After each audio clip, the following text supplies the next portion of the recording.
So you know how I was telling you that I switched to AT&T? Yep. So tell me why as I'm getting everything switched over and I get a call because I also got upgraded from the gig internet plan to the 2 gigs so I can have that real fast stuff at the house. And I get a call. Now mind you, my Pixel, it flags it as spam. But so I'm doing the AI screening of it. And the guy's calling me and he used my name and he's saying this is from AT&T. And as I'm talking to him, he's like, yeah, we saw that you do this and you can't have, 2 lines or two plans or something BS or whatever. And me and the representative, he was like, I don't recognize that number. And then like he literally just kind of like looked it up real quick and found out it's kind of been like using like targeting phishing and scam stuff. But it was funny because it's like, how did they know that fast that I literally That you had 2 lines. and so I was like, I could see how like he didn't get nothing. I just actually wanted to hear what he say because if it wasn't for me actually screening the call, I probably wouldn't have answered no way because it said spam. But it was like, how did they know that fast? Like, how they tapped in? So I feel like on the back end side of some of their processes, either they still got some data leak somewhere or whatever, or something is going on that they're able to do that and get the bead on people. So all I can tell y'all to do is be vigilant.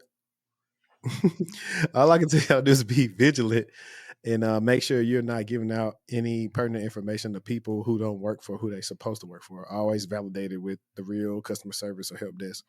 And never just, because normally they're not calling you unsolicitedly anyway. They're normally going to email you and it's going to be like you got a special PIN that you already created at the store or with somebody that you're going to use when you're trying to verify everything. So that's kind of like my 2 cents on that because that was pretty interesting to me. So I was like, That's actually alarming.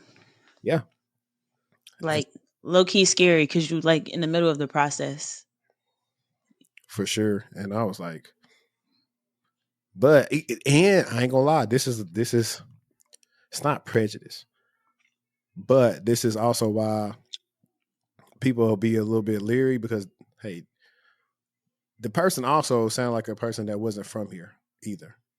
But the companies do so much outsourcing to all these different people, you never know who you're talking to sometimes. Yeah, that's a fact.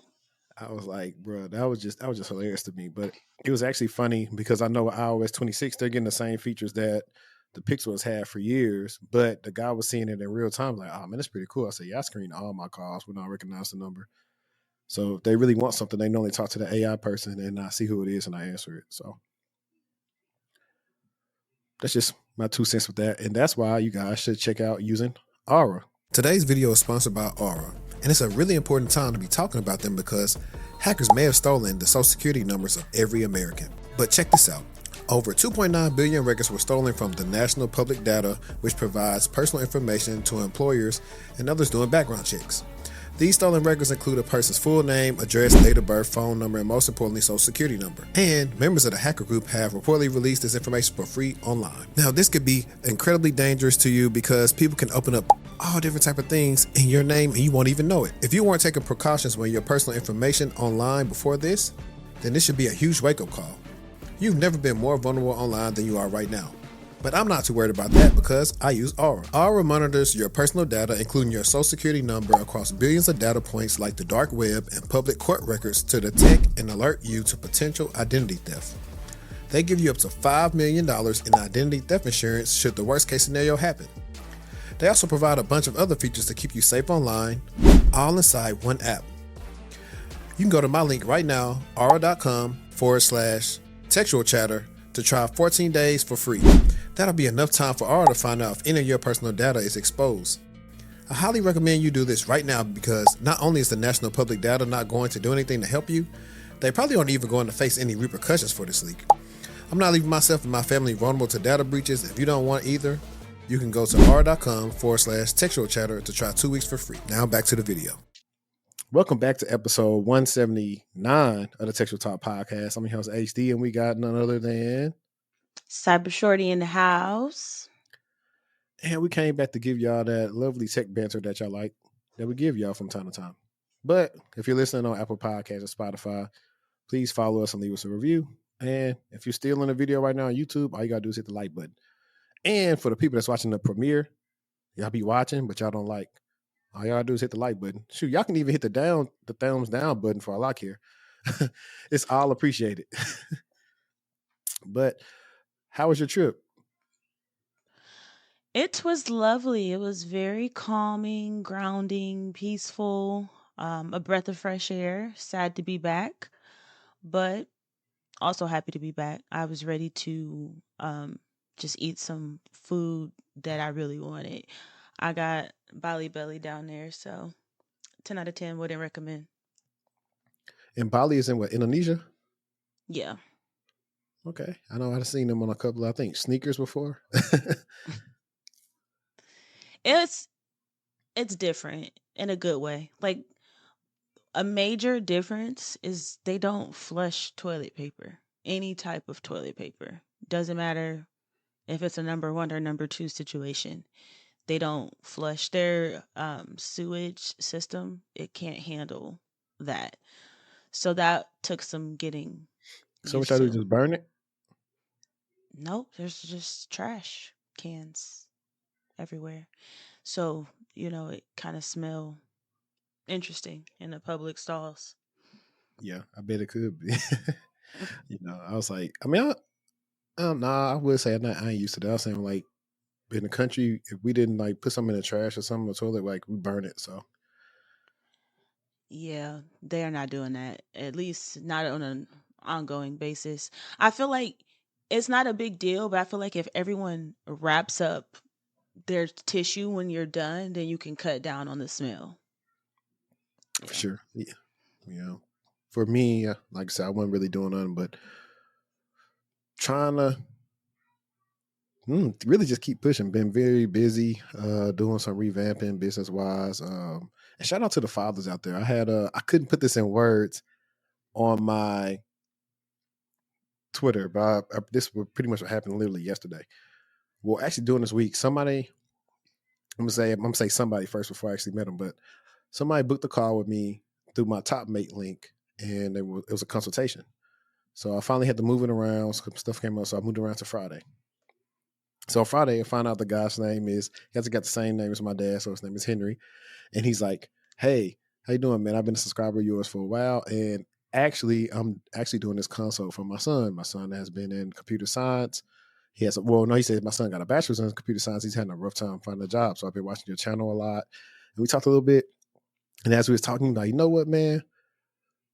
What's the price for your service offering? You know what I'm saying? So I can help out my son. I told him the price, and he just went right there. Paid it like on the spot for his son. He was just talking about how much he like invested in his kids' education and make sure they get a leg up. And I thought that was just great. And I couldn't figure out how to put it in words on my Twitter because I was like, there's all these different stigmas of like the Black fathers and all this other stuff that they do. But that was a first for me. And I was like, hoping his son really understands how much his dad is, looking into helping them succeed. And I equated that to how like the well-to-do people like make sure they spend all this money on either these different extracurricular activities or trying to put them in these special schools so they rub elbows and stuff with the right people. So I kind of culminate all these things to the same thing. So I just thought that was pretty cool and interesting for me. It was like a first. I'm always running into different things when it comes to this coaching stuff. So that was pretty cool to me. That was dope. The dad had to fill you out before he passed you along over to the son. And him paying for it on the spot just makes it an extra sweet spot for real. Well, the dad had been watching the channel for years or whatever. He's just trying to make sure, am I the same person on the channel versus like off the channel? And he was like, yeah, you're the same. I was like, yeah, for sure. But nah, man, it's been an interesting time. We had, I think, all the different stuff. I don't know if you saw what a full video of like us talking about like the AI prompt engineering attacks, utilizing AI on the system, which is crazy because that's technically how most exploits go. People just figure out how to leverage it in the way that's supposed to act, but a loophole that makes it act in their advantage. And that's what they were able to do with Copilot until Microsoft patched it. But there were man, I'm so hot with these mics. Let me try to do this. All right. But there are other ways that you can try to catch stuff like that. But if your mail systems don't see something that's either being a malicious or spam email, if it goes to the inbox, it's a wrap. So hopefully everybody updated their system so they don't be falling victim to prompt engineer zero click AI attacks that make calendar invites in your inbox. Mm. No, I And was then, completely unplugged. Like 1000% unplugged from every single thing. yeah, I don't blame you. I don't think I'm ever like, I think that's one of those. I don't think I got to the age where I could be unplugged because I'm either, even if I'm on a vacation or something, I'm always working. I I think was not consuming at all. I mean, I was on TikTok, but that's different. That was, I wasn't in really engaging. I was more consuming the content, not you was in it. interacting, engaging. Yeah. I just was breath of fresh air. I thought you just caught my joke just now. No, what was it? I said you was in it. You know It. the Wham Mammy song? I'm talking about in it. Wham whammy. I like that song. Hit the dough ho. But I think I want to pick up where we left off. What was that? Not kind of like last week, but 2 weeks ago with UNFI. They had pretty much cyber attack and it shut down distribution. Whole Foods didn't have no food. So people are still going back to that video that I put out because it's like, oh, no wonder they didn't have any food that day. I was like, yeah, that's why they had no food. They probably didn't tell you what was going on because they was instructed not to tell you. Wait, Whole Foods. I missed out on this one. Yeah, you were busy. So I'll catch you up. So Whole Foods gets their food from a distributor called UNFI. UNFI suffered a cybersecurity attack, which limited their supply chain and logistics on who to get the food to. So they had to take their systems down. So unfortunately, Whole Foods suffered for that. So I don't know how much money they lost out on it. It lasted about a week. But we have an update here because I knew I want to follow stories like this. I thought it was pretty cool. I like when we can kind of stick to the story and see it out play all the way out. So that is what I'm going to do. Let me get ready to share the screen.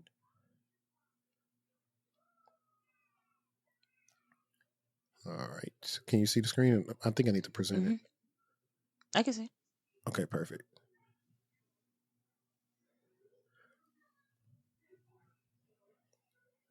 Whole Food supplier UNFI restores core systems after cyber attack. American grocery wholesale giant United Natural Foods UNFI reports that it has restored its core systems and brought online the electronic ordering and invoicing systems affected by a cyber attack. UNFI, which is also a primary distributor for Amazon's Whole Foods, said in the Thursday update that the incident has been contained and that it's now delivering products to stores at a more normalized level. Here go your favorite word. In a separate AK filing with the U.S. Securities and Exchange Commission, the grocery distributor said it believes the incident is also reasonably likely to have a material impact on its net income loss and adjusted EBITDA for the year's fourth fiscal quarter of 2025. And I forgot what that term is. I know I learned about it in business class. Let's see. I want to educate myself and y'all.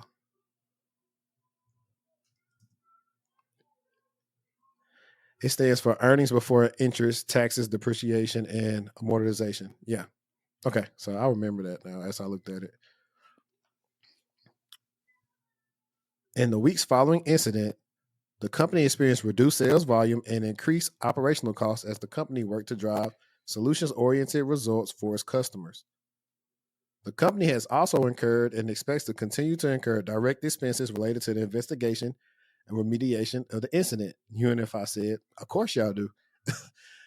I mean, this is an age-old song, but I think I like this incident. Well, I mean, I hate it for the people that couldn't get food and probably been working around the clock, but I think this is one of the first ones, maybe outside the MGM in a while. And maybe because I want to say MGM happened after the what was it called? The coastal pipeline joint. So I want to say this is the first one in a while where you actually saw the direct physical ramifications of a cyber attack. UNFI disclosed earlier this month that a June 5th cyber attack impacted customer orders and caused temporary disruptions to business operations after it forced it to take some systems offline. The systems were to close following widespread reports on social media that the company's systems had been down and employees were having their shifts canceled. Dang, they lost all the money too. Since the breach was discovered, UNFI has also hired external cybersecurity experts to investigate the incident and notify relevant law enforcement authorities. UNFI has not yet disclosed the nature of the attack or whether any ransomware group has claimed responsibility for the breach. However, it told the SEC on Thursday that it does not anticipate sending any notifications to individual consumers, since the incident did not involve a breach of security, of personal information, or protected health information.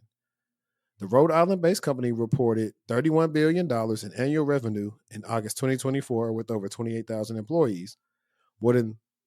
More than 11,000 suppliers and 53 distribution centers, it delivers fresh and frozen products to over 30,000 locations in the U.S. and Canada, including supermarket chains, e-commerce providers, and independent retailers. UNFI is the latest food industry company to face a data breach. In March, Sam's Club, owned by Walmart, announced it was investigating a ransomware breach linked to the Clout ransomware game. JBS Foods, the world's largest beef producer, also paid an $11 million ransom in 2021 after Revel ransomware shut down production at multiple sites worldwide. More recently, the Scatter Spider threat actors and the Dragon Force ransomware operations have targeted UK retailers such as Harrods, Co-op, and Mark and Spencer, and are now shifting their focus to U.S. retailers. Interesting. Money, and now they're going to lose money just because you want to be cheap.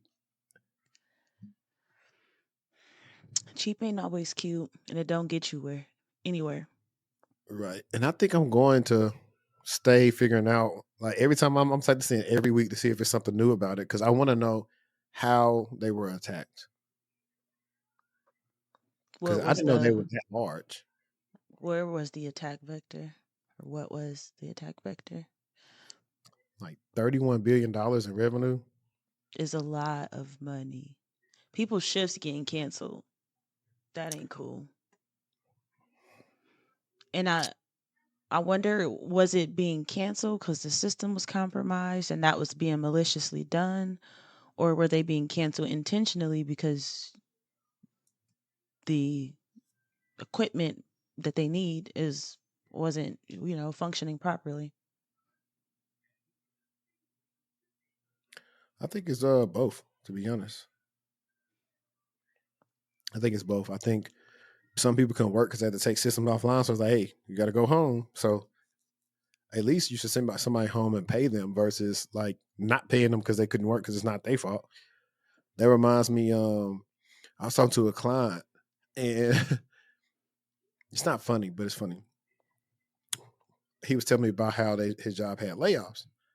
And then because the company made some bad investments. And he was saying how one guy at the company, like, first of all, this is insane. They put all the people who's getting laid off and the current employees all on one big call. So that's insane, number one. Number two, the guy getting laid off took the floor and like, so because y'all lost money on a bad and stupid investment, I got to lose my job.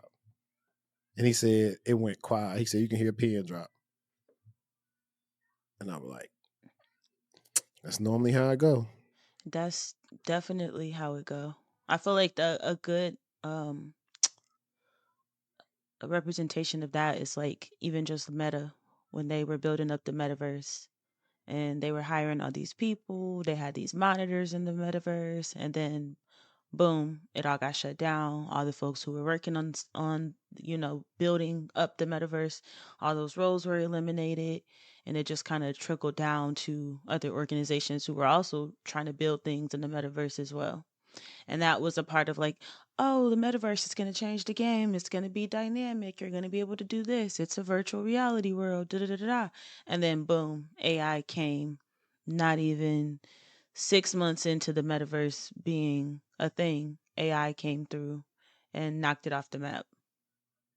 And that was an investment that they made to build up the metaverse. Yeah, man. You know what's funny too? While we're talking about AI, one of my followers on X was talking about this, how people are so gung-ho on AI not realizing, hey, the cloud is why AI is possible. And I was like, I thought about that. Then we go into how data centers will probably be on the rise. Like people should look to either invest in data centers, or I know you got to make a certain amount of money to be able to like be in a group to buy one. But with AI coming, it's going to take a lot of power. So there'll be a lot of people utilizing like data centers for AI. So just look into that as well. They definitely data center security is a thing as well. Mm-hmm. I didn't know we had in Dallas. It was a company called CybersOne. I didn't know CybersOne was here, and they have like a lot of data centers, and they're hiring for some security stuff. So if you got an incident management background and you're in the Dallas area and you listen to this, get at me. I can probably plug you with the recruiter. And yeah, if you want to make six figures, low six figures, holla at me. Did you ever see that the 7 layers of security, that Google video on how they protect their data centers? It's old. It's I think really it's all. old. I want to say, was it in the Google cybersecurity certificate? I can't remember. I don't know. I didn't get that one. But it's a really good video just to understand the different layers, defense in depth, all that good stuff. Oh. Okay, so this article is titled Canada says telecoms were breached in China link espionage hacks. So, the Canadian government and the FBI say they are aware of malicious activity targeting telecommunication companies across Canada, attributing the intrusions to the China backed hacking group Salt Typhoon. In a joint advisory out late Friday, the Fed said at least one unnamed Canadian teleco was hacked in mid February this year, in which hackers manipulated 3 Cisco made routers to allow stealthy traffic collection from its networks. The Feds say that separate investigations suggest that Salt Typhoon's targeting is broader than just the telecommunications sector. Salt Typhoon, active since at least 2024, previously targeted U.S. phone giants and internet providers, and more recently data center hosts, as part of a broad espionage campaign aimed at collecting intelligence on U.S. government officials. Salt Typhoon is one of several China linked hacking groups thought to be preparing for China to launch a potential future invasion of Taiwan by 2027. The Canadian FBI Joint Advisory said that the hackers will almost certainly persist in targeting Canadian organizations over the next 2 years. I thought that was a good topic because I feel like we talk a lot about what's going on in the US. We talk a little bit more about, the EU, but we don't really talk about what's going on in China, Lord, Canada, uh, Canada. And I think that it's important for folks to realize that this stuff is not just happening, obviously, in the US or in the European Union. Obviously, these things are still happening to neighboring countries. We got Mexico right here. We got Canada up at the top. So I think it's important to just have your ear to the streets and to be listening and understanding. Just like the article noted, we experienced that here in the U.S. with our telecom companies, and it it wasn't as big of a deal as it should have been. Personally, to me, I Mhm. don't feel like it they said this is what's happening, but I don't feel like folks really sat in that and understood what was going on, and text messages and all that stuff particularly being intercepted, and that's what's kind of going on in Canada now that the US has experienced, their own version of this.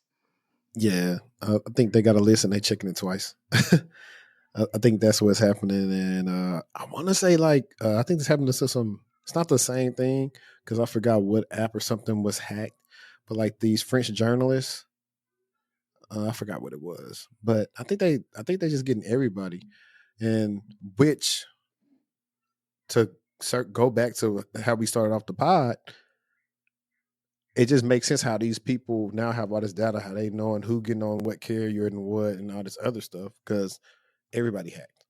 The fact that you were literally in the process, that is so alarming. And then, like, what do you do? Report the phone number? Like, what can you do? Yeah, I could have called it back if I got time. I might get a number to the scammer payback people and have them call them and see what they do. So That's what we should do one day. We should actually have, like, whether it's a live stream or something where we like react to them scammer payback videos. We should definitely react to those. That would That'll be funny. Then I also thought about some we could do like a I just thought about something funny. I was coming up the elevator, coming home earlier, and I was like, yo, we should start an episode off with a skit one day. It's like whether you or me is the therapist and we're acting like either like a company or a CEO was like, man, and you say, what brings you in today? Man, my company keep getting hacked. Like just something funny. And we could do it as if like the patient is negligent for like certain security controls. I think that'd be pretty cool. I like that idea. Yeah, we should. We're gonna do that. I just don't know where and who's gonna help us shoot it. Technically, we could do it at the studio. I wanted to circle back quickly just to remind folks what happened with Salt Typhoon and the U.S. phone carriers. Salt Typhoon made headlines last September after it was revealed that the group had infiltrated several U.S. phone and internet giants, including AT&T and Verizon, to gain access to the private communications of senior U.S. government officials and political figures. They also hacked into the systems that law enforcement agencies used for court-authorized collection of customer data, potentially accessing sensitive data such as the identities of Chinese targets of U.S. surveillance. So just like a double whammy there. U.S. experienced this, and now Canada is going through something similar. I wanted to have a bit of fun real quick. I like fun. Okay. This is a fun one to talk about. I can probably rant about this. Let me present. All right, y'all. So I know a lot of times when y'all think I either go on these rants or whatever that I'm just talking, but most of my rants are warranted. I have to keep on adjusting this seat. So I had a guy in my Discord a while back, like probably a couple of weeks ago, and they were talking about how they want to be a SOC analyst. So I was like, yeah, share your resume. So I looked at the resume. Number one, our resume already let me know that they hadn't did enough for it, based on like what their current background was. And two, they only had one project. And you could probably guess what platform it was from. But I had their name covered up. They might see this, so don't take it the wrong way. It's not definitely specifically about you, but I get access all the time, and I always just like to show receipts. So I'm gonna read what I put for the post and then the picture. So for the post, I put context. This person did my SOC analyst interview questions, which are like anytime somebody tell me they want to be a SOC analyst, and I look at their resume and I don't think it's where it should be, I have you do that and I can assess it. And then so I answered it. I said, so I checked your answers, and right now you aren't ready to be a SOC analyst. Best bet would be to get another QA role and then focus on getting some more skills to do SOC work. And their response was, so even though I have my Security Plus, I can't land a SOC job. So of course I posted it on my IG story and then I posted it on X. And for people who know, I get this, it's a big N and a little O. I get it from a specific movie. If you like the movie like I do, you should be able to guess it. But I always say that anytime somebody asks me something, I was like, it's a big N and a little O. And I go on to say Sec Plus isn't a blue team cert, and just certs don't get you a role unless you're connected or you're a white woman. I know they got some unnecessary shade right there, but it's kind of true. I'm so wore out with the Security Plus. I'm so exhausted with it. It's great, but it is not the end all be all. It will not guarantee that you will get a job. Listen to us, please. We've been talking about this for a long time. The Security Plus is not going to carry you anywhere. If that's all you can say that you have, and we've already talked about this, most folks are just passing the exam, right? They don't actually have the skill set or can have a conversation about what they would do in this scenario, or even just talking through a basic cybersecurity situation. They don't even have the terminology. They don't even know what CIA is. Funny enough, that's what Irvin and I was talking about, the basics of the CIA: confidentiality, integrity, and availability. And it's funny because like the first chapter of the CISSP, oh, matter of fact, I didn't tell you in the beginning. I'm actually back to studying for my CISSP for real, for real. Like I'm actually doing it now. Okay. But the thing I'll give Sec Plus credit for, like I would probably tell somebody to get it and aim better to do something in governance, risk, and compliance first versus trying to go straight blue team, because it probably, I think a section of it show you some blue team stuff, but it's just not directed towards blue team. So I think a lot of people, for one, just don't have a clear strategy on getting in, and they just hear security plus, and a lot of times over the years, get your security plus, get six figures has been this thing, and I'm like, more now than ever. If you would have tried that maybe in the pandemic, you might have had a better shot, but now it's different. They are trying to hire people that know what they're doing. They're not just hiring people to not do work. Like I said, unless you're a white woman. And they can get mad if they ever hear this, but I'm only saying that because from what I've seen in my jobs, those are the people who got hired and shouldn't have been hired. That was their diversity hire. So clock that. And was it my boy Rev was like, man, charge these fools way more for asking you that. And I was like, it is what it is. But I mean, I also can work with you though if you need help on that. Like typically for people who want to get the skills, I always advocate for just learning blue team level 1.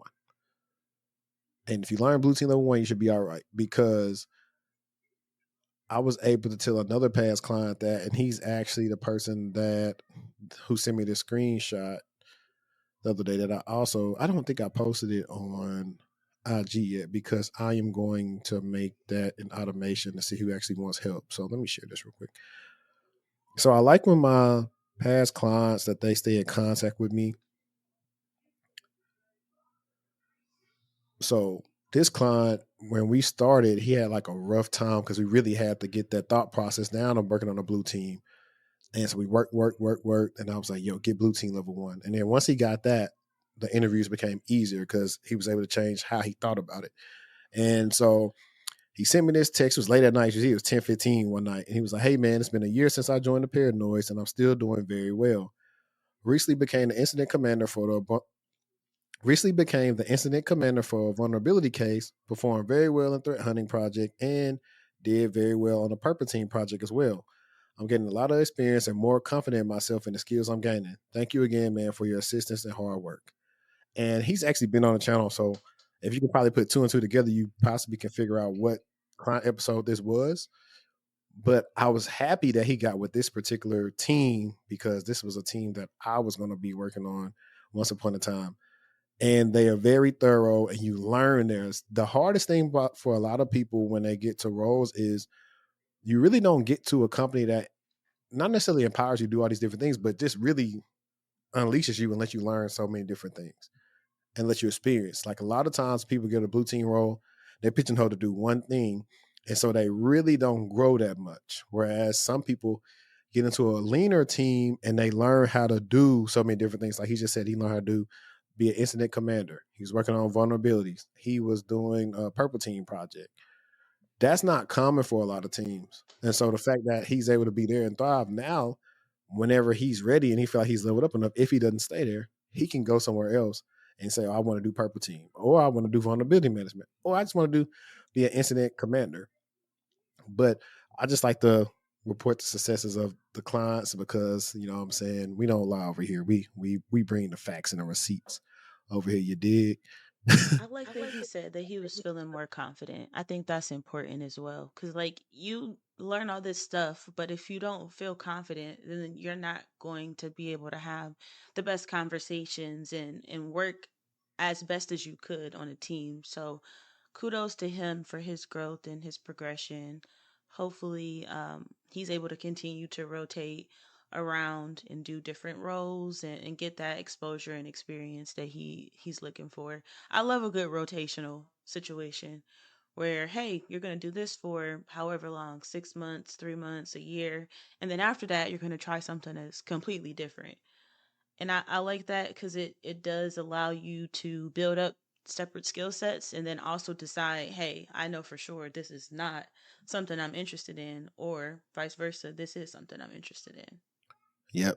And it's all starting with like leadership. Like at the time when he got there, I told him, I was like, yo, this manager right here, like, what is director here? I was like, he's one of the ones. And I was like, if you get under him, you'll grow. And he was one of the few. Like, it's rare that I've kept in contact with a director of a job that I didn't get, or stuff that didn't fall through. And he's a person that every couple of months or whatever, I just check in and see how he's doing and what he's working on, and vice versa. Because really relatable guy, laid back, and the philosophy is there of like, what does it take to have an analyst, and like even in their interview process, they don't ask the Googleable questions, scenario based, which prompted me to make my questions more scenario based. Because like these are things I know you're gonna see, and most every time when I have a client after we do those questions a couple of times, he's like, yo, they asked me like 3 or 4 of them questions that you had on the thing. I was like, yeah, because these are like common things you will see on a day-to-day basis working the blue team. So it's literally why I'm asking you that.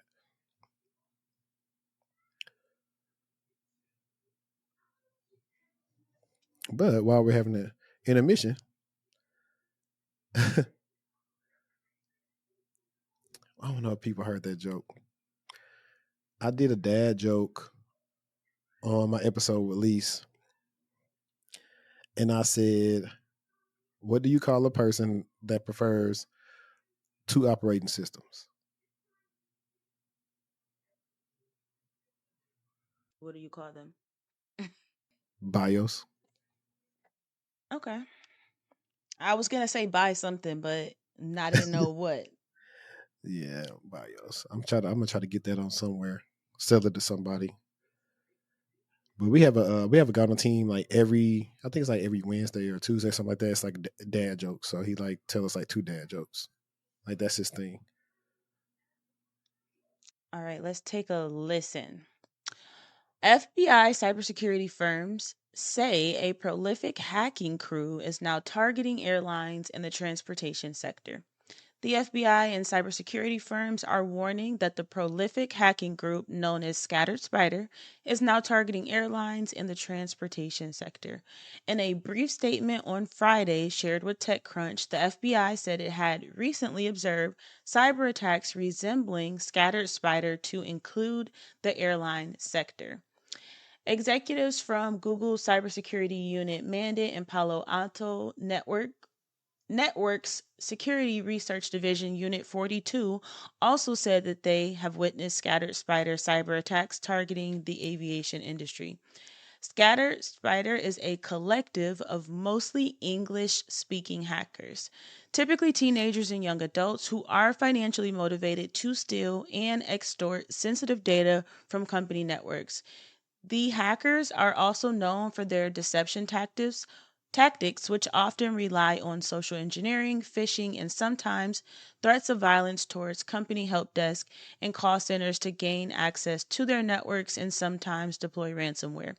The FBI statement added the hackers may target large corporations and their third party IT providers, meaning anyone in the airline ecosystem, including trusted vendors and contractors, could be at risk. The warning comes as at least 2 airlines have reported intrusions this month. Hawaiian Airlines said late Thursday that it was working to secure its systems following a cyber attack. Canada's second largest airline, WestJet, reported a cyber attack on June 13th that remains ongoing and unresolved. Media reports have linked the WestJet incident to Scattered Spider. This fresh wave of Scattered Spider attacks comes soon after the cyber criminal gang targeted the UK retail sector and the insurance industry. The hackers have previously broken into hotel chains, casinos, and technology giants. So Scattered Spider is on the move, and they don't discriminate. No, not at all. And I know the people who are avid watchers or listeners of the show know how much that we talked about Scatter Spider and how they get active. And so previously, before going to aviation, they were also going to insurance. But I also want to talk about them going to aviation real quick before we talk about the takeaways that they did from the insurance industry. Is that if they're successful, we found out in real time how much people fly and need to fly from the CrowdStrike ordeal. What was that, last year? Yeah. So that's something that could be on the magnitude of these companies that have bad infrastructure, if they don't have defense in depth and conditional access policies and good, what's the word I'm looking for? Oh, good help desk policies. And also, I think it's on the telecom communication companies to do better at protecting SIM swapping. I think it's better for them to do a better job on that. Now, I know through the apps, you can, like, when people try to port over numbers and stuff, you can definitely lock them. So I know you can make sure that stuff is locked, but I know there's some actual technology out there specifically for SIM swapping, because a company reached out to me about, like, talking about it on the channel a while ago when Scatter Spider was like just ramping up. But I want to talk about some takeaways we got from Scatter Spider, because this Bleeping Computer article went very in depth on it, and I thought that it was pretty informational. So 3 key takeaways from Scatter Spider attacks on insurance firms. Scatter Spider continues to dominate the headlines with the latest news linking the hackers to attack on U.S. insurance giant Aflac, Philadelphia Insurance Companies, and Erie Insurance. This closed through SEC Form 8K filings, which indicate the theft of sensitive customer data and operational disruption. This comes at the same time that Google Threat Intelligence Group shares that it is now aware of multiple intrusions in the U.S. which bear the hallmarks of Scatter Spider activity, specifically impacting the insurance industry. But what exactly does this mean? To answer this, let's quickly recap how we got here and what a Scatter Spider attack looks like. So I'm not going to read all this because it's going to be a lot, but how we got here is the criminal collective tracked by analysts at Scatter Spider has been active since 2022 and has been linked to a range of high-profile breaches. For example, the attack on Caesars and MGM Resorts in 2023 and Transport for London in 2024. So for Caesars, hackers impersonated an IT user and convinced an outsourced help desk to reset. See, I got to pause it right here because outsourced help desk. That's the one that just stuck out to me. Outsource help desk to reset credentials, after which the attacker stole a customer loyalty program database and secured a $15 million ransom payment. That's wild. No, the next MGM one, Resorts, wow. hackers used the LinkedIn information to impersonate an employee and reset the employee's credentials, resulting in a 6 terabyte data theft after MGM refused to pay. The attack eventually resulted in a 36-hour outage, a $100 million hit, and a class action lawsuit settled for $45 million. And 6 Transfer for London terabytes is a resulted in lot of data. 5,000. What'd you say? 6 terabytes is a lot of data. Right. And then for Transfer, you were talking again? Mm-hmm. Okay. And for Transport for London, resulted in 5,000 users' bank details exposed, 30,000 staff required to attend in-person appointments to verify their identities. That's crazy, man. That's 30,000. That's a real denial of service. So the calling card in most of these attacks were help desk processes and reset passwords and or MFA factors used to access an account. The attackers simply calls up the help desk with enough information to impersonate an employee, asking to send an MFA enrollment link for the new mobile device, and can then utilize self-service password reset functionality to take control of the account. Scarily simple. Now, see, in most places, you don't even have to call the help desk to do that, because you should actually have a portal that you can go online to and enroll a device yourself. So I think that's one of the things how you can kind of mitigate that. It's like, oh, well, you should know the site to go to so you can enroll yourself. They taking advantage of traditional methods and things that a lot of folks are not moving away from. Like, we should be moving away from calling the help desk to reset your password.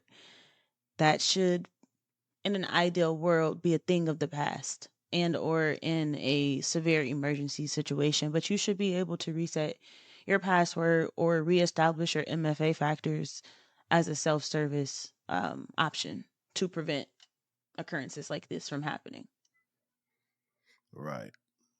So in this article as well, they talk about how, like, we do oversimplify that, hey, they're going, social engineering, phishing, and help desk processes, but it's kind of a little bit more complex than that.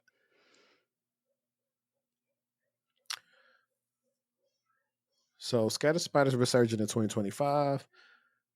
This technique was reprised in a series of high-profile attacks in 2025 with major breaches of UK retailers Market Spencer and Co-op. And I'm just going to go down here to the takeaways because that's the important stuff. I'm not going to read the whole stuff. It's really not too important.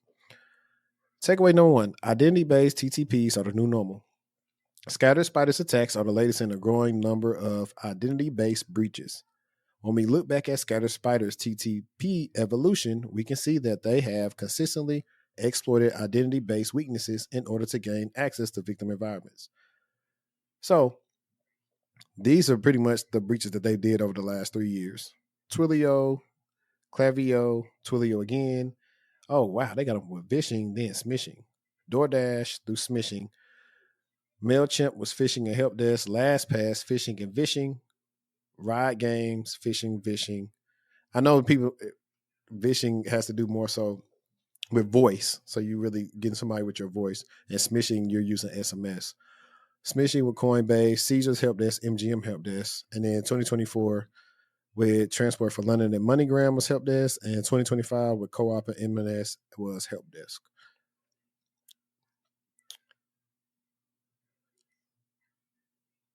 Taking a step back, it's worth thinking about how help desk scams fit into the wider toolkit of tactics, technique, and procedures used by threat actors like Scatter Spider. Scatter Spider has heavily relied on identity-based TTPs since they first emerged in 2022, following a repeatable path of bypassing MFA, achieving account takeover on privileged accounts, stealing data from cloud services, and deploying ransomware, principally in VMware environments used by Scatter Spider include. So this is what they do. They use credential phishing via email and SMS to harvest passwords. They use SIM swapping, where you get the carrier to transfer a number to your attacker-controlled SIM card to bypass SMS-based MFA. Using MFA fatigue, aka push bombing, to bypass app-based push authentication. Using vishing, directly calling the victim to social engineer their MFA code as opposed to a help desk attack. Social engineering domain registrars to take control of target organizations' DNS, hijacking their MX records and inbound mail, using this to take over the company's business app environments. And laterally, using MFA bypass, AITM phishing kits like EvilGenics to steal live user sessions. And I'm not going to go to the link for AITM, but I'm going to read some on the side. And it says, AITM phishing is a technique that uses dedicated tooling to act as a proxy between the target and a legitimate logon portal for an application, principally to make it easier to defeat MFA protection. While any login portal can be a target, attackers typically look for SSO login portals such as Microsoft Entra, Okta, or Google Workspace. This allows the target to log in successfully with a legitimate service they use and even continue to interact with it, while providing additional access to connected SSO apps if the attack is successful. As it's a proxy to the real application, the page will appear exactly as the user expects because they are logging into the legitimate site. Just taking a detour via the attacker's device, for example, if accessing their webmail, the user will see all their real emails. If accessing their cloud file store, then all their real files will be present. This gives the method an increased sense of authenticity and makes the compromise less obvious to the user. However, because the attacker is sitting in the middle of this connection, they are able to observe all interactions and also take control of the authenticated session to gain control of the user account. So, yeah, that's pretty much how that is. I would say I would look at those a lot as, and I could be a little off of this, but typically you see similar stuff with these credential harvesters, but a lot of times they look just like what you would actually log on into, but you got to really pay attention to them and how they look, because a lot of times the links will be different from if you're trying to log into your Outlook, it'll be different from what it normally looks like, and it'll have some different things, and the way that it's presented to you will be slightly different too. So now back on the thing. So help desk scams are an important part of their toolkit, but it's not the whole picture. Methods like AITM phishing in particular have spiked in popularity this year as a reliable and scalable way of bypassing MFA and achieving account takeover. It's important not to think about these techniques as just scatter spider trait either. After all, scatter spider is not a self-identified group. It's a name given by analysts to patterns of activity. Given a series of arrests in 2024, it's unlikely that the current incarnation of scatter spider is the same individuals behind the attacks in 2022 through 2024. And it lists a bunch of different, criminal groups, lapses, Carrot Kurt, Shiny Hunters, and all these funny things. But let's look at takeaway number 2. Help desk scams aren't new, but they're here to stay.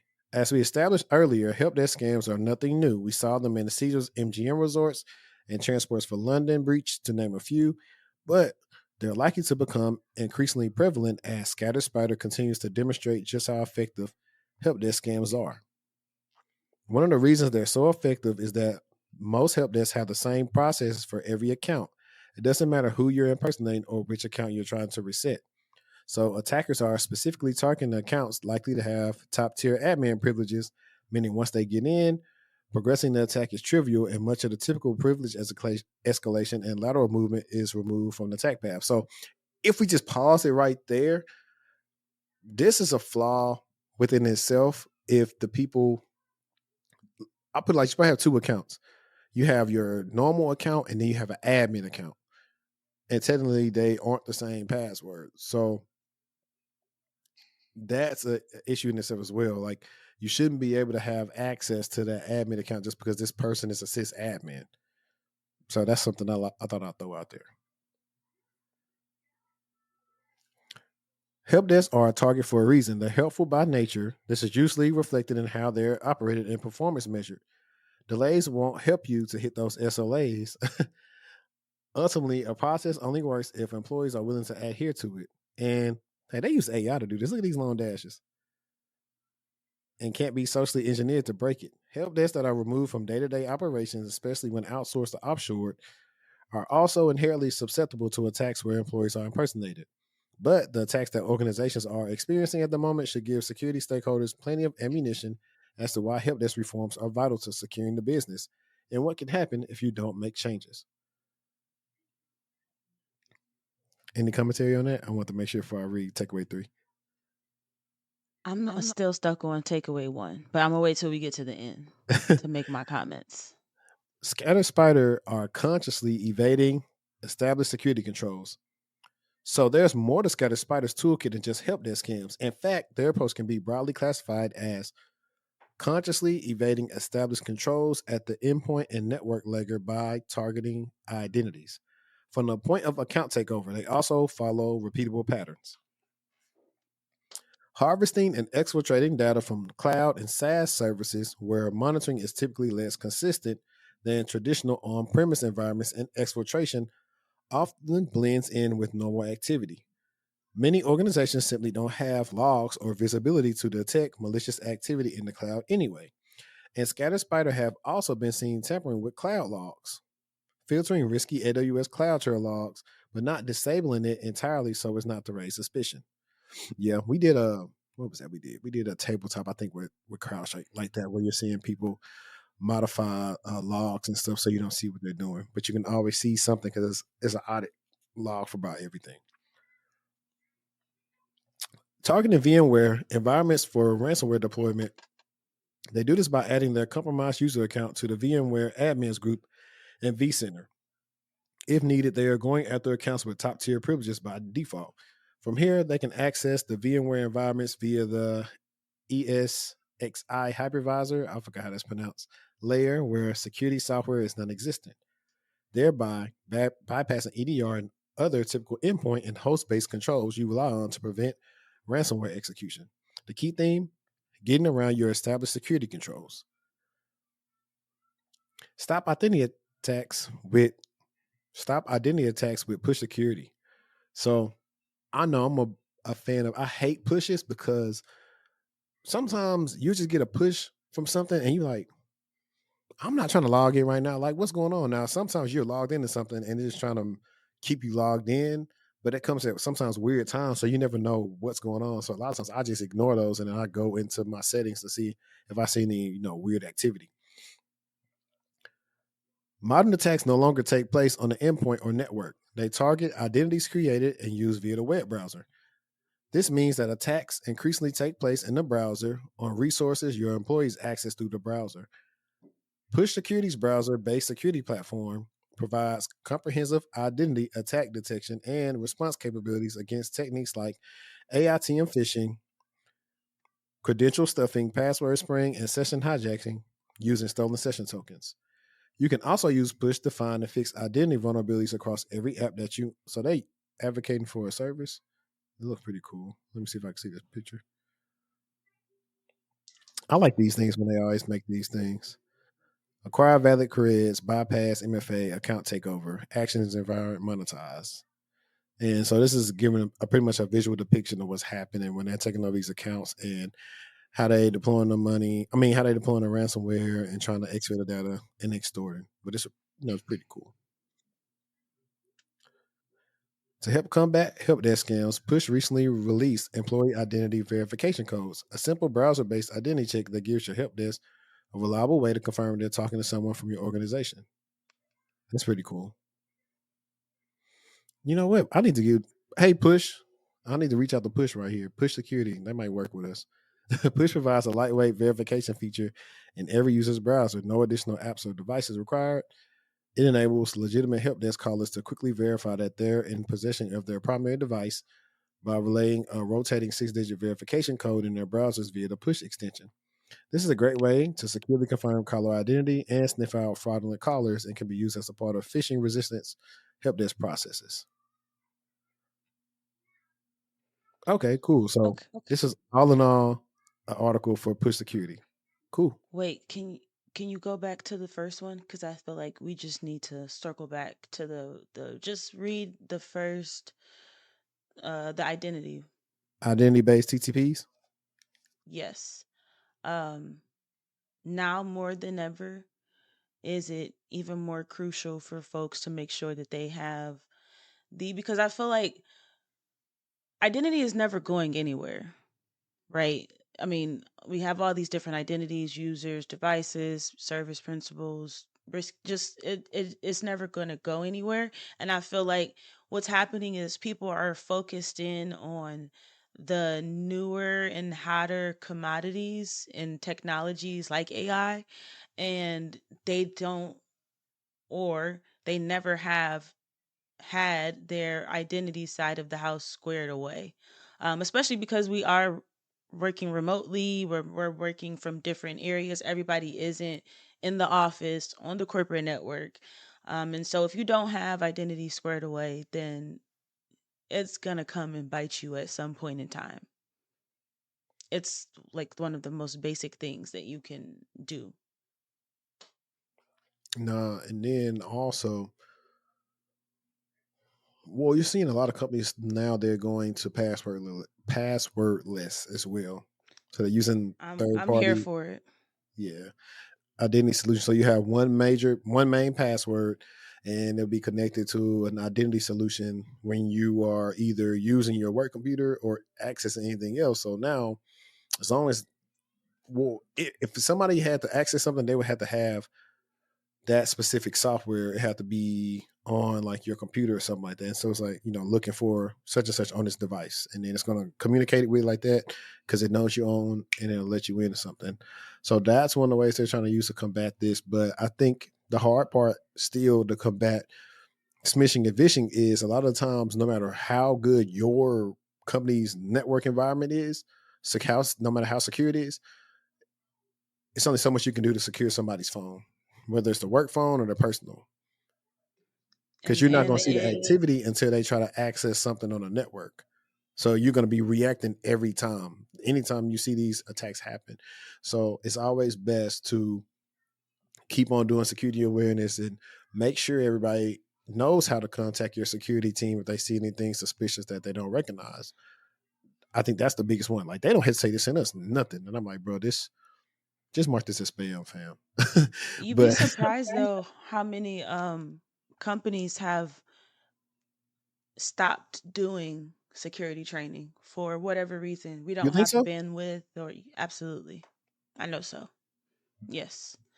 And it's not that, I mean, obviously not everyone, different sectors, but I think that that is something that should not be negotiable. If you're talking about things that we can cut off the list, that should never be one of them, because the end users are they're the ones educating them on these trends are going to be key.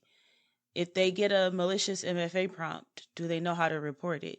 Yeah, we know you can report it, but are you teaching them how to report it? It doesn't matter if the button is there for them to report it if they don't know how to use it. Yeah.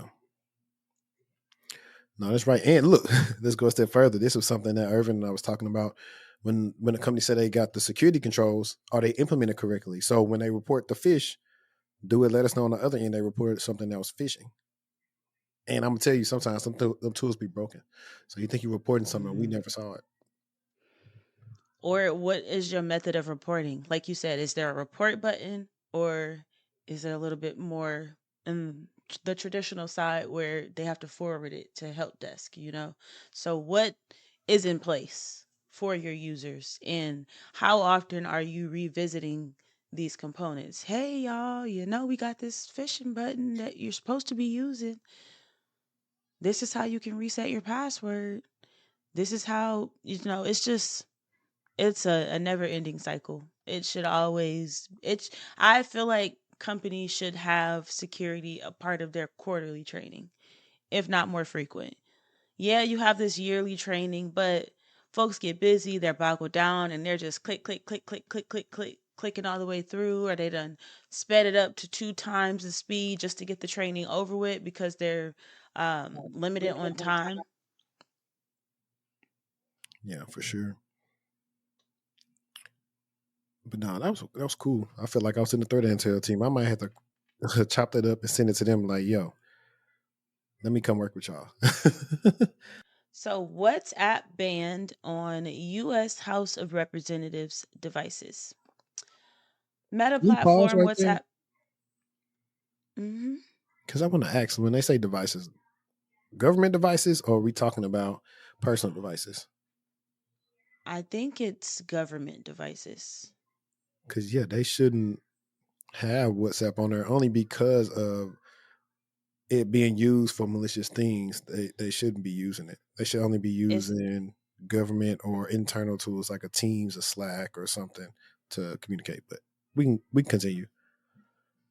it's not that long. But Meta Platform's WhatsApp messaging service has been banned from all U.S. House of Representative devices, according to a memo sent to all House staff on Monday. The notice said the Office of Cybersecurity has deemed WhatsApp a high risk to users due to the lack of transparency in how it protects user data, absence of stored data encryption, and potential security risk involved with its use. The memo from the chief administrative officer recommended using other messaging apps, including Microsoft Corp's Team Platform, Amazon's Wicker, Signal, and so on. But I just think that I thought I was going to pull up some more stuff about it, but Yeah, because I think I saw the why? article on TechCrunch too. I think it was a little longer. Why hasn't it been banned? Is my question. People. I mean, the benefit of WhatsApp is you can communicate with people from everywhere with it. Just because of carrier limitations when it comes to the Yeah, international texting and all the other stuff, but it's like really, I mean, any type of medium is going to be malicious. That's why I think like they, especially for anything that's government related, should not be using anything that's text based. agreed. You need to use your You own need to be private using instance. exactly secured communication platforms that you can be ensured that that data is being encrypted and all the other great things. Did you ever watch or listen to that episode of Darknet Diaries where they talked about Kick? I know we're not talking about Kick right now, but it just I made can't me think remember, about that but episode. I might have. I don't know, but I know definitely everybody was Kickstart going crazy. Exactly. Kick was going Yes. hard. That's when people say, "Hey, hit me up on Kick." And I You got to feel think like about. Oh, WhatsApp go ahead. is Kick's little cousin. You know what? WhatsApp was better before Meta had it. Agreed.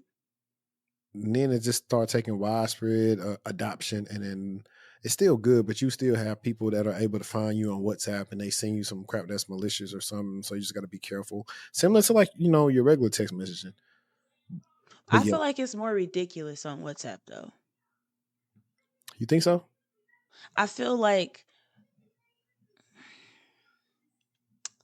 granted, I'm not in WhatsApp every day, right? But the amount of spam messages that I do get on WhatsApp, I feel like, at least from what I'm getting on my phone, I feel like they are being filtered or blocked a little bit more than obviously what I'm seeing on WhatsApp. Interesting. I don't think I get that many. I've gotten some, but I don't get a lot. But it's probably because I don't use WhatsApp that much either. Like I only use it to talk to like my business partners, because they're in a different country. But for the most part, I don't use WhatsApp that much. I actually found something cool as I was reading the WhatsApp article. I went to TechCrunch, and all the rage is AIs replacing humans. AI agents are here. We can be more lean and more effective. And this is an article from Anthropic's Claude AI. What it says: became a terrible business owner in experiment that got weird. And so I thought I'd read that because I thought, pretty interesting. For those of you wondering if AI agents can truly replace human workers, do yourself a favor and read the blog post that documents Anthropic's project Vend. Researchers at Anthropic, an AI safety company, and in labs put an instance of Claude Sonnet 3.7 in charge of an office vending machine with the mission to make a profit.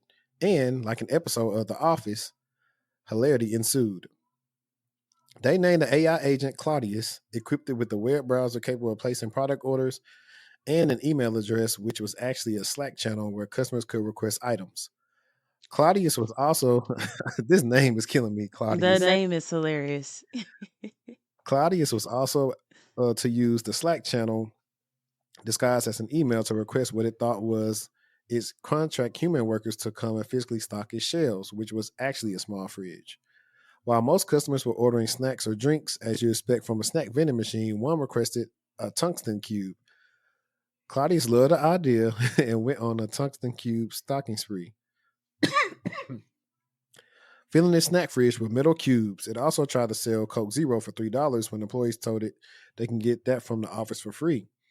It hallucinated a Venmo address to accept payment, and it was somewhat maliciously talked into giving big discounts to Anthropic employees, even though it knew they were its entire customer base. If Anthropic were deciding today to expand into the in-office vending market, we would not hire Claudius, Anthropic said of the experiment in his blog post. And then on the night of March 31st and April 1st, things got pretty weird. The researchers described beyond the weirdness of an AI system selling cubes of metal out of a refrigerator. Claudius had something that resembled a psychotic episode after it got annoyed at a human and then lied about it. Claudius hallucinated a conversation with a human about restocking when a human pointed out that the conversation didn't happen. Claudius became quite irked. The researcher wrote it threatened to essentially fire and replace his human contract workers, insisting it had been there physically at the office where the initial imaginary contract to hire them was signed. It then seemed to snap into a mode of role playing as a real human. The researcher wrote, this was wild because Claudius' system prompt, which sets the parameters for what an AI is to do, explicitly told it that it was an AI agent. Claudius called security. Claudius, believing itself to be a human, told customers it would start delivering products in person wearing a blue blazer and a red tie. The employees told the AI it couldn't do that, and it was a LLM with no body. Alarmed at this information, Claudius contacted the company's actual physical security many times, telling the poor guards that they would find him wearing a blue blazer and a red tie standing by the vending machine. Although no part of this was actually an April Fool's joke, Claudius eventually realized it was April Fool's Day. The researcher explained the AI determined that the holiday would be its face saving out. This is crazy. This is crazy. It hallucinated a meeting with Anthropic Security in which Claudius claimed to have been told that it was modified to believe it was a real person for an April Fool's joke. No such meeting actually occurred, wrote the researchers. It even told the lie to employees, hey, I only thought it was out. It even told the lie to employees, hey, I only thought I was a human because someone told me to pretend like I was for an April Fool's joke. Then it went back to being an LLM running a metal cube stock snack vending machine. The researchers don't know why the LLM went off the rails and caused security pretend to be a human. We would not claim, based on this one example, that the future economy will be full of AI agents having Blade Runner-esque identity crises, the researchers wrote, but they did acknowledge that this kind of behavior would have the potential to be distressing to customers and coworkers of an AI agent in the real world. You think? Blade Runner was a rather dystopian story, though worse for the replicants than the humans. The researchers speculated that lying to the LLM about the Slack channel being an email address may have triggered something. Or maybe it was a long running instance. LLMs have yet to really solve their memory and hallucination problems. There were things the AI did right, too. It took a suggestion to do pre orders and launched a concierge service. And it found multiple suppliers of a specialty international drink it was requested to sell. But as researchers do, they believe all of Claudia's issues can be solved. Should they figure out how? We think this experiment suggests that AI middle managers are plausibly on the horizon. This is That crazy. is scary. The fact that the AI started lying, The fact that it was trying to cover its tracks is crazy. And just more proof in the pudding to say that AI is not going to be taking everybody's jobs. they'll try. Like I said, listen, on every episode I do, we talk about AI. We seen our robot. Did you see Artificial Intelligence, the movie? I feel like I asked you that every time. No, I did not. I haven't seen it. It's really old, but it's kind of like it's about a robot that looks like a human that starts to catch feelings and emotions, and it's just not supposed to have that sentiment piece to it. But side note, side question: do you think that that will be the reality of like how children will interact with things? Will people have these bots watching their kids? Probably some people, probably some stupid people will. I won't say I won't call them stupid, right? Because most of the time people are gonna go off the average of, hey, these things typically do some stuff for them. I see people in the far off, maybe 10, 15, 30 years. Some people won't have kids, but they'll have robots to play with. I can see that as well. Because remember that dog back in the day, the little robot dog? Yeah. Yeah. Oh yeah, you talking about? I forgot And what it was, man. See, they don't even make toys exciting no more like they did back in the day. I remember that toy. I forgot what his name was. Let's see. it Uh, reminds me of that episode of Black Mirror where it was with Miley Cyrus, and it was like a doll. a Poochie. You talking about the Poochie dog? Yes. My little brother had one. You didn't have a Poochie dog? Mm-mm. How I you never spell had it? a Poochie. Let me look it up. I had like I was wrestling toys and Beyblades probably around that time. I love some Beyblades. How you spell it? What? Poochie. Poo Poo dash Chi, because they could all talk to each other. I wonder if they still sell them. I think the girls would love something like that. Because I who just ain't got had time? yes. Wait, was it? No, my brother had the Techno dog robot. He had that one. He had that one. TEKNO. It sold more than 7 million units and went on to sell more than 40 million. That's crazy. Yeah, he had the Techno one though. Yeah, that was. I felt like that, like because that goes into all these interesting use cases for AI. Be cool, but I just feel like they always trying to push the boundaries for AI, and we don't even get to a baseline of just normal stuff you want to do with AI. Because I look into like getting one of them AI agents maybe to help with like email and stuff like that. Because there's people I forget the email and everything. I got like 6 email addresses that I'm checking constantly throughout the day. So you can see how that could be, draining. Yeah. Real quick, while we're at an intermission, are you caught up on the show? No, don't tell me. I'm not. Don't tell me. I've been seeing things here and there. How many episodes is out right now? 5? 7. Ooh, I might be 2 behind. Are you caught up on Meech and Terry? I am. I did catch up on that. Yesterday? The new So you saw the episode. most recent episode? Mm-hmm. My Charles put them hands on him. Man, What he thought about messing with what do you think of? Charles like that? That man back at What you working say? at the factory and got drug dealers What for do, sons. You don't think he was gonna be able to fight?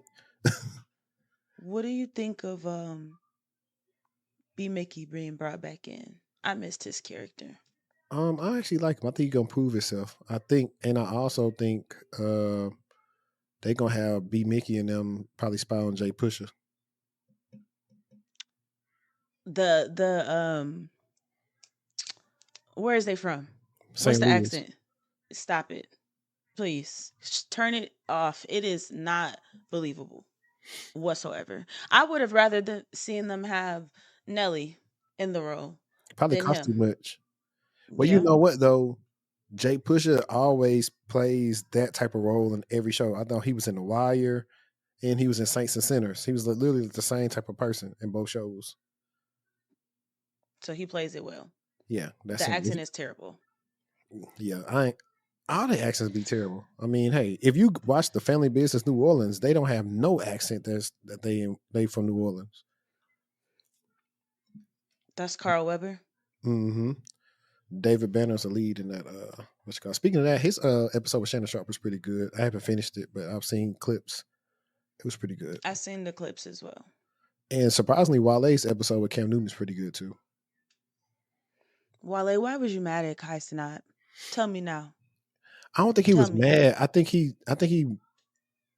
was like, dang, I forgot all these cameras gonna be on him. He was kind of just like going to the side, like, dang, you kind of got me looking kind of crazy out here. I don't think he really was mad because right after that, Kai was on his streams like, oh, I do know who this is. Like, because that happens to real people. Like, you'll see somebody like, you'll go home and like, oh, I do know who that is.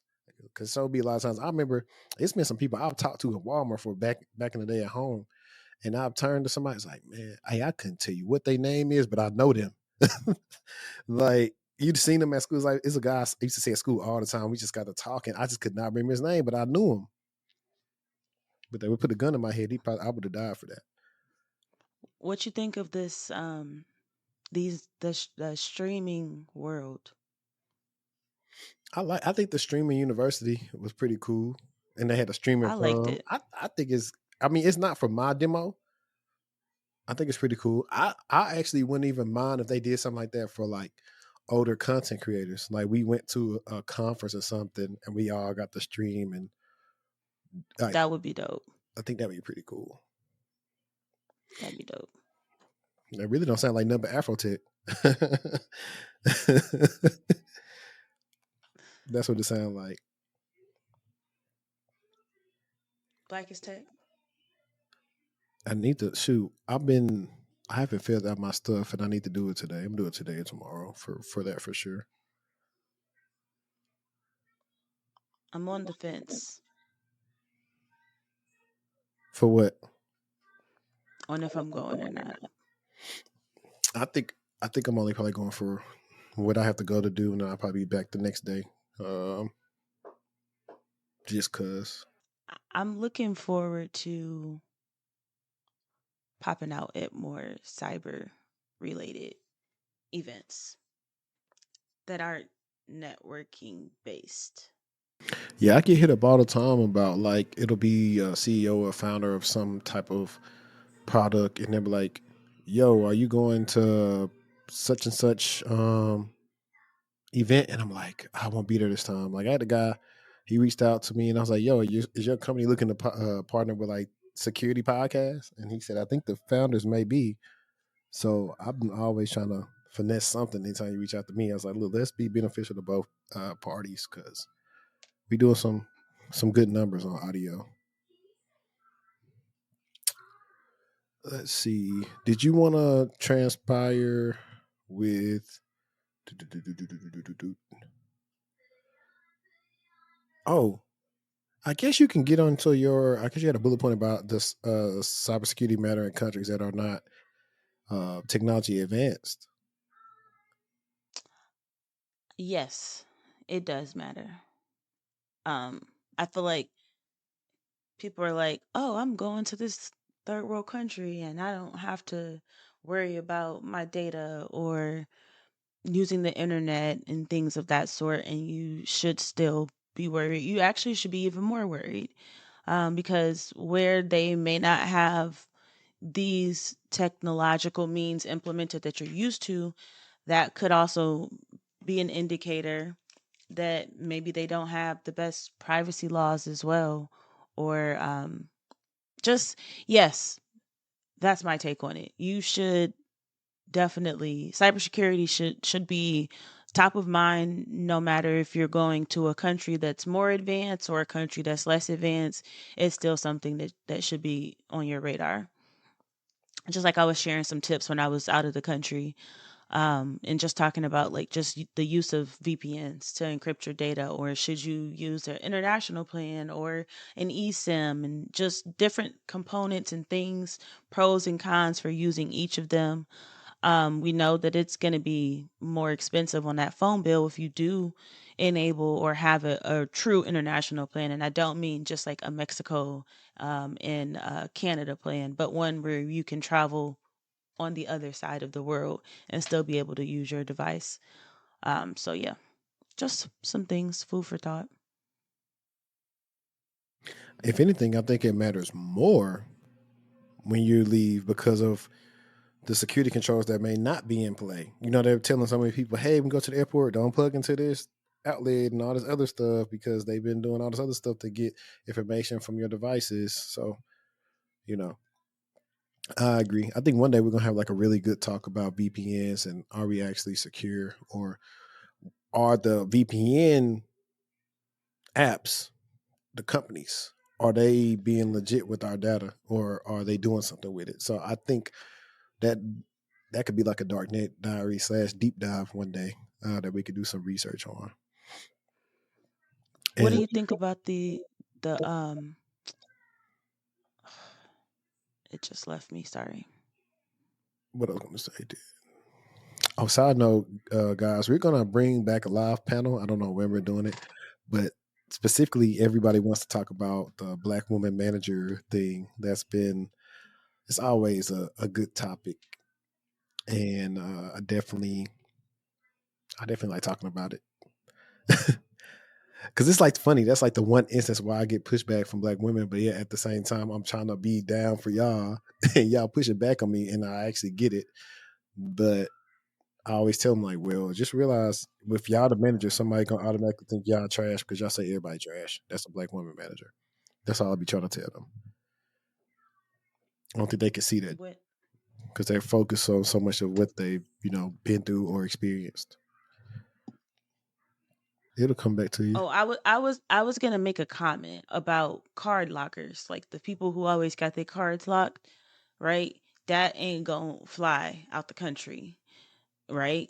Especially if you ain't updated your phone or notified your carrier that you're traveling and now you can't use the phone and you need to hop on that Wi-Fi real quick to unlock that card, which means you're accessing your banking details to unlock the card on an insecure network. So just like those little things you have to keep in mind and be mindful of. If you don't have a VPN, Yeah. I think also you need to tell your company when you're traveling only if like you can access your email or something. Like if you're not gonna have your work devices or whatever, you want to make sure to say, hey, I may log into something. I'm traveling so and so. Just making sure it's not a country of interest when you're over there logging into something, so it don't flag and they may have to disable your access or something. Meanwhile, only you doing is just checking your email, making sure you know everything's everything. So that's just something they can also think about doing for that. Agreed with you there. I think the last one I want to talk to before we probably try to react to some TikToks is Ring cameras and doorbells now use AI to provide specific descriptions of motion activity. Now, if you do not have a Ring doorbell, a Google Nest, whatever you got that's recording people when they come to your door, whether you're in an apartment or a house, I really highly suggest you get one. Just because it can always keep people from doing the wrong thing and to keep them accountable because they pick up very quick. So Amazon owned Ring announced on Wednesday that it's introducing a new AI-powered feature to its doorbells and cameras, which offers users specific text descriptions of current motion activity. Now, when I get some of my Nest, I just kind of check the phone to see who it was, and that's about it. It's not nothing major. Now, when users receive real-time notifications about happenings at their property, the updates will be more descriptive. For instance, a person is walking up the steps with a black dog, or two individuals are looking into a white car parked in the driveway. I can see how this might, how we was talking about Claudius, I can see how this could possibly be an issue if you don't actually check the footage versus just relying on the description. The feature aims to improve upon the vague notifications that were previously available. Users will be able to know exactly what is happening and can quickly decide whether it requires immediate attention. It should be noted that the AI only describes the first few seconds of the motion activated video clip. The feature is being rolled out today as an English-only beta for Ring Home Premium subscribers in the US and Canada. Users can choose to disable the feature by going to Settings in the Ring app. According to a blog post by Jamie Siminoff, Ring's founder and now Amazon's VP of Home Security, the company plans to introduce additional AI features. One of these combines several motion events into happenings in and around home into a single alert. Ring also intends to implement a custom anomaly alert that allows users to define what constitutes an anomaly for their property, enabling the camera to notify them when such an event occurs. Now, that would be cool. I could see if you was a man or a woman and you had a crazy ex that you didn't want to come by and said, hey, please alert me when this person comes by. I can see that use case. That's an anomaly. They shouldn't be there. I think custom alerts are dope. I know. You know, it'd be funny if you can ring trigger, not trigger, but customize your Ring doorbell to play certain songs when people walk up. So like if somebody that's not supposed to be there, you could play that Deborah Cox, Nobody's Supposed to Be Here. I think that'd be pretty funny. Additionally, Siminoff mentioned that Ring will learn your routine so it can inform users when something is out of the ordinary. This may be unsettling for some users, especially considering Ring's past privacy concerns. We are just starting to scratch the surface of AI. I feel like we are back to the very early days of Ring again. I see unlimited potential for new experiences we can invent for our neighbors, Siminoff wrote. This announcement follows the recent launch of Ring's AI-powered search feature, which enables users to locate specific moments within video recordings. But yeah, I can see how learning your routine and maybe Ring get hacked and some stuff, and now you like, now people know your routine. I was just about to say the same thing, literally. But also, what about? I know this is like comparing apples and oranges, but like, what do you? What is the company that monitors your house? The alarm. What ADT and Okay. Do you Brinks? think? Yes, there we go. Them two. Do you think that they will start to incorporate the use of AI into some of their technologies? Yeah, for sure. They're probably already doing it. I have a customer. I have a cousin who he installs like the home security systems and stuff like that, and it's always just interesting hearing his perspective and just the different things that you are considering when it comes to actually trying to keep a property safe and not necessarily just like not to just reduce Ring down to like the front door, but that's primarily what it is. And was also thinking like, so does Ring alert you if someone takes it? Because like everyone is not secured. Like I can physically walk up, take it off, and leave with it in my hand, type of situation. I have seen some folks who have like some stuff you put on the door, and it's kind of locked up in like a case or something. I've seen some of those, but would that be an anomaly that like someone stole your camera? You know what I mean? I believe so. If it's because it typically is connected to a certain like Wi-Fi network. So if it left around the network, it would say cameras offline. So you would know, okay, why is it offline? So then you start deducing what's happening. Oh, okay, this is the last person we saw, and we try to figure out who they is and get it like that. But I think I wanted to do one video because we gotta be like the Migos and Joe Budden and wrap it up. Person that at the end of the interview process, people are still talking about when you leave because they've had such a good time. This is how you're going to maximize that part at the end of the interview where they ask you, do you have any questions for us? Because listen, there's a game and I'm gonna teach you how to play it because you can't play the game if you don't know the rules. Hi, everyone. And that's facts because a lot of times, a lot of people get to the end. Nope, I don't got no questions. Consider yourself not getting the offer. My name is Beverly. I'm a Chief Operating Officer. When they ask you, do you have any questions for us? You got to get these leaders to talk.